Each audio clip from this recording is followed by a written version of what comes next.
குவைத்தில் குடியிருப்பு ஒன்றில் ஏற்பட்ட பயங்கர தீ விபத்தில் 49 நபர்கள் உயிரிழந்த நிலையில் இதில் பெரும்பாலானவர்கள் இந்தியர்கள் என்ற தகவல் வெளியாகியுள்ளது. குவைத்தின் மங்காப் நகரத்தில் உள்ள தொழிற்சாலை ஒன்றின் குடியிருப்பு பகுதியில் அதிகாலையில் பயங்கர தீ விபத்து ஏற்பட்டது. தீ வேகமாக பரவிய நிலையில் குடியிருப்பில் இருந்தவர்கள் அவசரமாக வெளியேறினர். பலர் குடியிருப்பிலிருந்து வெளியே குதித்து உயிர் தப்ப முயன்றனர். இந்த விபத்தில் 49 நபர்கள் உயிரிழந்த நிலையில் பெரும்பாலானவர்கள் இந்தியர்கள் என்று கூறப்படுகின்றது.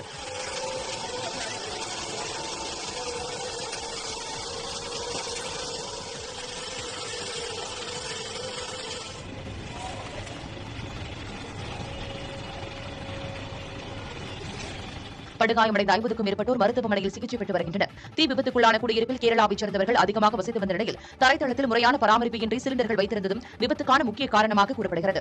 இந்நிலையில் மத்திய வெளியுறவுத்துறை அமைச்சர் ஜெய்சங்கர் அறிவுறுத்தலின் பேரில் குவைத்துக்கான இந்திய தூதர் விபத்தில் பாதிக்கப்பட்டவர்களை நேரில் சந்தித்து ஆறுதல் கூறினார். தீ விபத்தில் இறந்தவர்களின் குடும்பத்துக்கு இரங்கல் தெரிவித்த பிரதமர் நரேந்திர மோடி காயமடைந்தவர்கள் விரைவில் குணமடைய பிரார்த்திப்பதாகவும் தெரிவித்துள்ளார். விபத்து குறித்து நேரில் ஆய்வு செய்ய மத்திய இணையமைச்சர் கீர்த்திவர்தன் சிங் குவைத் வருகிறார்.